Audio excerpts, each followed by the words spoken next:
"You can't use this road ever again." That's what Linda Harrow, president of the Cedar Ridge HOA, screamed at me. Her voice carried across the pavement like a warning shot, slicing through the quiet evening. A handful of neighbors peeked through their curtains, curious but careful not to step outside. They knew better than to cross her. Everyone did to them. Linda wasn't just the HOA president, she was the gatekeeper of Cedar Ridge. Her word was law, and her wrath, well, her wrath was something no one wanted to endure. But that night, as I stood frozen on the street I'd driven down 100 times before, I realized something chilling. This wasn't about rules. This wasn't about order. This was personal.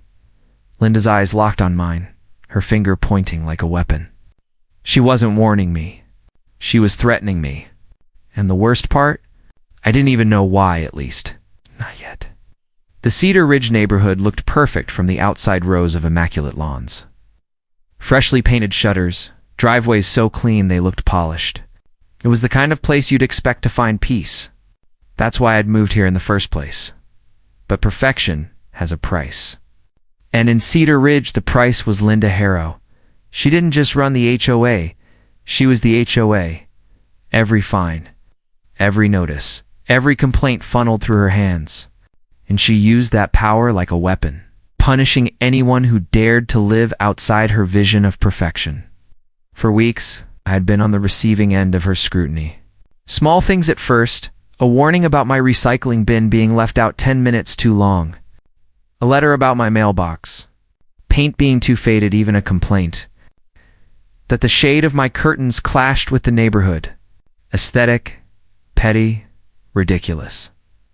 But easy enough to ignore until that night. "You can't use this road ever again," she had screamed.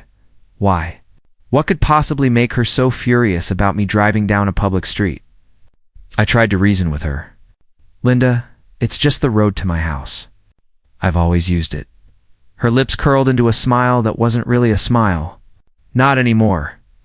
You've lost that privilege." Privilege. That was the word she used. As if existing in Cedar Ridge wasn't a right, but a favor she could revoke whenever she pleased. I should have walked away.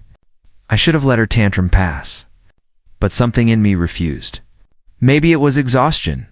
Maybe it was pride. Or maybe I was just sick of being treated like a child in a place I paid to live. So I stood my ground.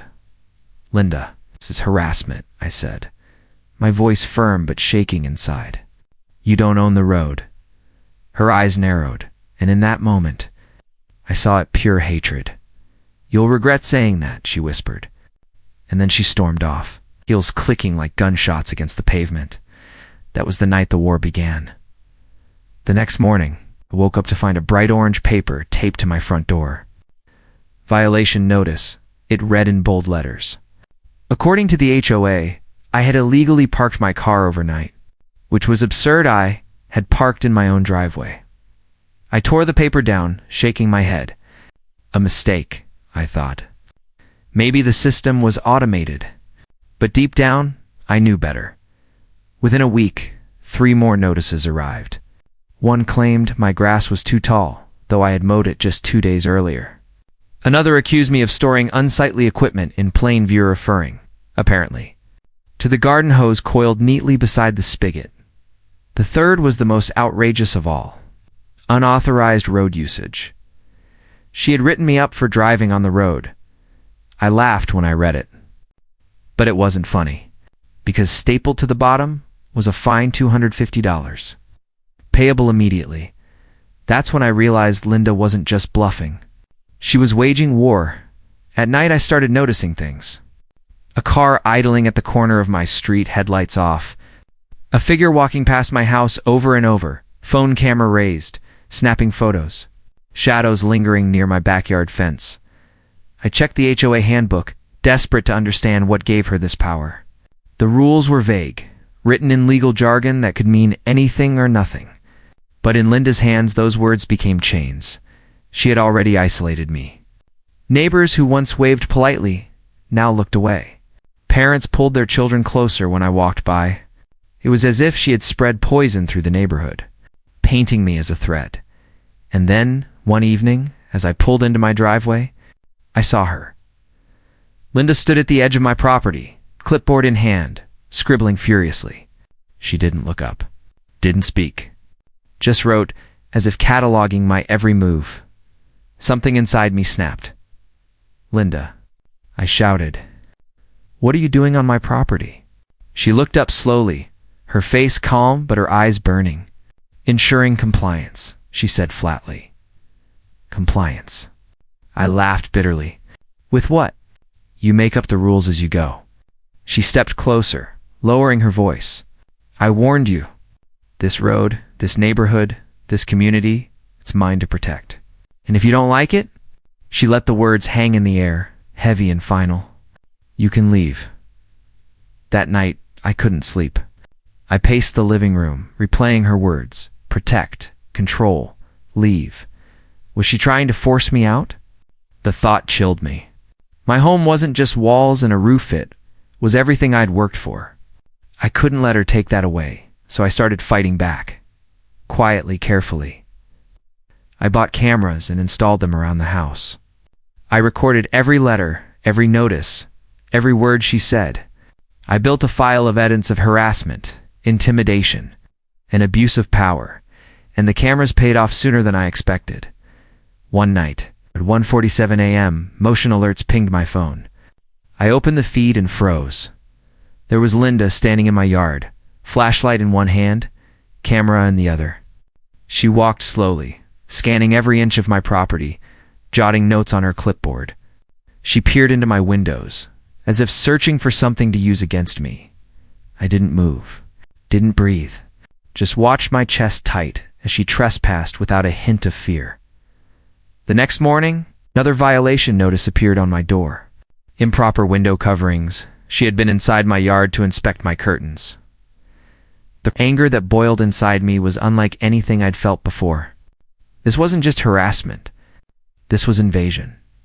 But I stayed quiet. Because now I had proof. And proof, I knew, was the one thing Linda couldn't twist to her advantage. Still, the pressure mounted. Notices escalated into fines. Fines escalated into threats. One letter even warned that continued violations may result in foreclosure proceedings. Foreclosure. Over curtains. Over grass. Over driving on a road. I felt the walls of my own home closing in. But with every letter she sent, every line she crossed, I grew more determined. I wouldn't run. I wouldn't hide. And as I stared at the growing stack of violation papers piled on my kitchen table, I made a promise. Linda Harrow would not break me. What I didn't know then was just how far she was willing to go, and how much darker this battle would become. The stack of violation papers on my kitchen table grew taller with each passing week. Every time I thought Linda had run out of excuses to harass me, another letter appeared. Unapproved lawn ornament, improper driveway slope, excessive use of exterior lighting. Each one came with a fine, a deadline, and a threat. It wasn't just rules anymore, it was psychological warfare, and the neighborhood. They didn't see the war. All they saw was the story Linda was feeding them, that I was a menace. A troublemaker, a homeowner who didn't care about community standards. Her poison was working. People stopped making eye contact. Conversations ended the moment I stepped into view. It was like living in a town where everyone had been warned I was contagious.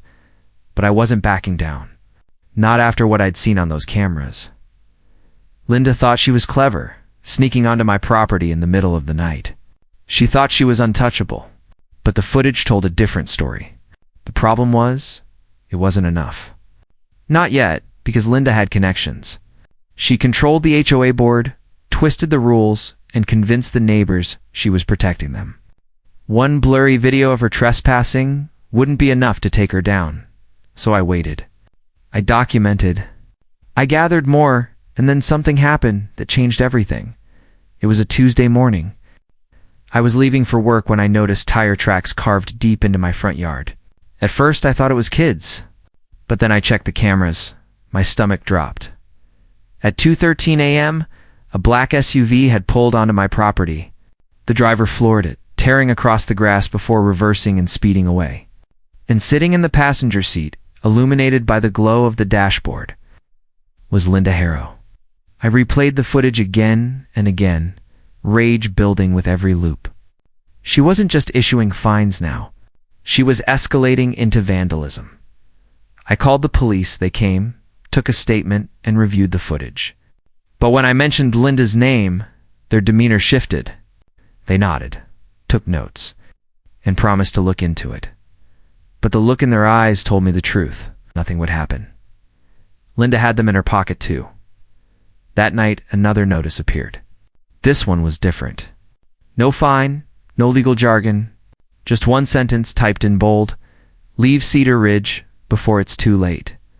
For the first time, I felt fear outweigh anger. This wasn't about rules anymore. This was personal, targeted, dangerous. I barely slept that night, jumping at every sound. The creak of the house settling, the distant bark of a dog. Every noise felt like a warning. And then, just past midnight, my cameras pinged again. I grabbed my phone, heart racing. The feed showed 3 figures in hoodies standing at the edge of my driveway. One of them sprayed something onto my garage door. By the time I ran outside, they were gone. But scrawled across the door in red paint were the words, "Get out." I stood frozen, breath fogging in the night air. My hands shook as I dialed the police again. They came, filed another report, shrugged, and when the officer turned to leave, he said something that made my blood run cold. "You should consider doing what they ask. Sometimes it's easier that way." Easier. The word echoed in my mind as I scrubbed the paint off the next morning. Easier to run. Easier to give up. Easier to let Linda win, but I couldn't, because every fiber of me screamed that giving in would only feed her power. If I left, she'd find another target, another victim, and the cycle would never stop. So I doubled down. I upgraded my cameras, installed motion sensors, backed up every file to multiple drives, and then I started reaching out beyond Cedar Ridge. I contacted a lawyer. I showed him the footage, the letters, the harassment. His eyebrows shot up as he flipped through the pile of notices. "This is excessive," he said. "Borderline criminal? Borderline?" I thought bitterly. To me, it felt like war. He promised to start drafting a case. But he warned MIT wouldn't be easy. HOA boards were notorious for burying homeowners in red tape, and Linda had years of experience. I left his office both hopeful and terrified. Because now, I wasn't just enduring Linda's attacks. I was actively challenging her power, and she wouldn't take that lightly. The retaliation came fast. First, she called an emergency HOA meeting. Flyers appeared in every mailbox. Urgent community discussion regarding homeowner misconduct. My name wasn't printed, but everyone knew. That night, I walked into the clubhouse to find rows of folding chairs filled with neighbors, all staring at me like I was on trial. At the front of the room, Linda stood tall, her voice smooth, calm, persuasive. "This community was built on respect," she began, her eyes sweeping the crowd. "But lately, one homeowner has consistently defied our rules, endangering the harmony we've all worked so hard to maintain." Murmurs rippled through the room. She listed the violations: trash bins, shutters, grass, lighting, twisting each petty infraction into a crime against the neighborhood. When she finished, she looked directly at me. For the safety of Cedar Ridge, she declared, "We must decide whether continued residency is appropriate." It wasn't a meeting. It was a trial, and she was judge, jury, and executioner. I stood, heart pounding, and faced the crowd. "You've heard her side," I said, voice steady despite the tremor inside. "Now hear mine." I pulled out my laptop, connected it to the projector, played the footage. "Linda, trespassing in my yard at 1:47 a.m. Linda, it's in the SUV, watching as my lawn was destroyed." The hooded figures tagging my garage, gasps filled the room. Neighbors shifted uncomfortably, eyes darting between me and her. But Linda didn't flinch. She smiled. "These videos prove nothing," she said smoothly. "Anyone could have staged them. And frankly, The desperation here is concerning. Her confidence rattled the room. Doubt crept in. I could feel the tide turning back in her favor. And then she delivered the final blow.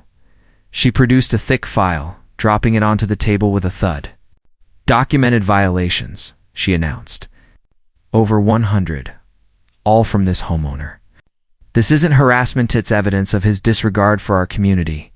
The room erupted in whispers. I tried to protest, but she drowned me out. This isn't about me, she said, her voice rising above the noise. It's about protecting Cedar Ridge.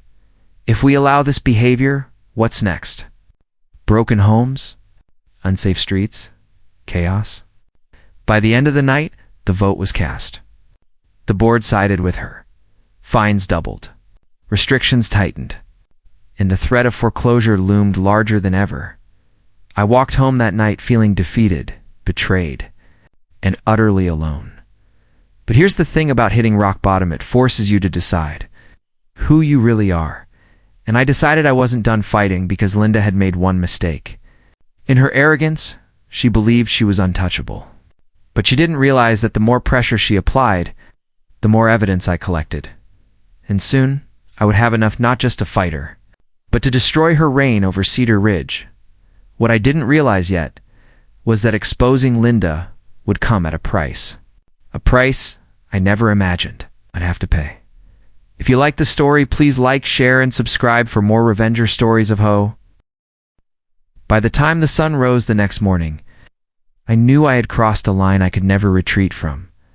Linda had turned my life into a siege. And now the question wasn't if this ended, it was how would I crawl away beaten and broken like she wanted? Or would I stand, even if it meant losing everything? The answer came in the form of an envelope slid under my door. Unlike the others, this one wasn't typed on HOA letterhead. The paper was cheap, the ink smudged, the words jagged, as though written by a trembling hand. Drop your case. Leave the neighborhood, or we will make sure you regret it. No signature, no logo. Just pure menace. I sat there staring at the paper, the weight of it pressing down like a stone. For weeks I had collected proof, stacked evidence, consulted lawyers. I thought I was building a case. But Linda wasn't fighting in court. She was fighting in shadows, and if I stayed in the shadows with her, I would lose. So I made a choice. I would drag this entire war into the light into a place where her whispers and threats meant nothing. A courtroom. My lawyer warned me it would be ugly. That HOA cases were complicated, messy, and rarely went the way homeowners expected. But I had no other option. I filed anyway. When the lawsuit became public, Cedar Ridge exploded. Flyers appeared overnight, pro-Linda, anti-Linda, and everything in between. The neighborhood fractured, houses divided like battle lines. Some neighbors avoided me entirely. Others whispered encouragement when Linda wasn't looking. And a few just started slipping me their own stories. Tales of fines, intimidation, favoritism. Linda's reign stretched back years, and suddenly I wasn't the only one willing to talk. The board tried to silence them. Meetings were canceled, documents locked away, but it was too late. The cracks were showing. And then came the day that would decide everything. The courthouse smelled of varnish and dust. The air heavy with the hum of fluorescent lights. I sat at the plaintiff's table, my lawyer at my side, while Linda took her place across the aisle. She wore a tailored suit, her hair coiled tight, her smile sharp enough to cut glass. To anyone else, she looked confident. But I saw the flicker behind her eyes, the one that told me she knew what I had. The judge called the case. The opening statements were routine. My lawyer painted me as a homeowner trapped in a campaign of harassment. Linda's attorney painted me as a disgruntled resident who refused to follow rules. And then it began. The violations. The fines. The letters. They paraded each one out like a weapon. My grass, my shutters, my trash bins. It felt endless. But then came my turn. We rolled the footage. Linda sneaking across my lawn at night. Linda, in the SUV, watching as my yard was destroyed. The hooded figures tagging my garage, her silhouette in the background. The courtroom shifted. Gasps, whispers, a buzz that wouldn't die down. Linda's lawyer objected, claimed it was circumstantial, doctored, unreliable. The judge allowed it anyway. Piece by piece, we laid it out. The pattern. The escalation. The threats, and then I dropped the bomb. The letter that smudged. Jagged handwriting. Because in my preparation, I had noticed something. I had saved every notice Linda had ever signed. And when we compared them side by side, those jagged strokes matched perfectly. Their signature, her face paled for the first time. It wasn't just harassment anymore. It was intimidation, extortion, malice, written in her own hand. The room erupted. The judge slammed his gavel, demanding silence. But the damage was done. Linda's mask cracked. Her calm, icy demeanor faltered. And for the first time, everyone saw the truth. She wasn't protecting Cedar Ridge, she was ruling it.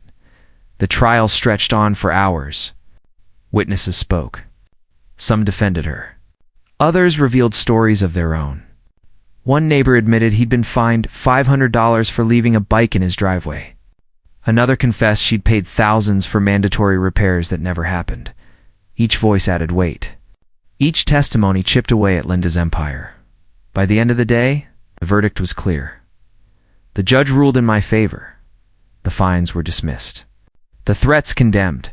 And Linda was removed as president of the Cedar Ridge HOA, effective immediately. But it wasn't just about titles. The ruling opened the door to criminal investigation. The evidence was turned over. The police, the same ones who once ignored, now had no choice but to act. When Linda was led out of the courthouse, her face twisted with rage, I felt something I hadn't felt in months. Relief, but also emptiness, because victory didn't erase the scars. I walked back into Cedar Ridge expecting celebration, or at least acknowledgement. Instead, the streets were silent. Curtains drawn, doors shut, neighbors didn't know how to treat me. Was I the hero who ended her reign, or the troublemaker who tore the neighborhood apart? The truth? I didn't care anymore. For the first time in months, I drove down that road Linda once told me I could never use again. My tires hummed against the pavement. Each turn of the wheel a quiet rebellion. I had taken back what was mine, but as the houses rolled past, perfect lawns and polished shutters glowing in the sun, a thought lingered. Power doesn't disappear. It shifts. Linda was gone. But someone else would take her place. Someone else would pick up the gavel, the rule book, the hunger for control. Cedar Ridge wasn't a neighborhood. It was a kingdom, always waiting for its next ruler. And I knew deep down, this wasn't the end. It was just the end of Linda. So if you're watching this, hear me. The battle with an HOA isn't about grass, shutters, or trash bins. It's about power. About people who crave control more than community. If you ever find yourself in a place like Cedar Ridge, remember my story. Stand your ground. Fight in the light. Because once you give in to their shadows, you may never find your way out. And if you think this was just a story about one neighborhood, one homeowner, one corrupt president, think again. Because what happened to me could happen anywhere, even to you. So watch closely. Stay alert.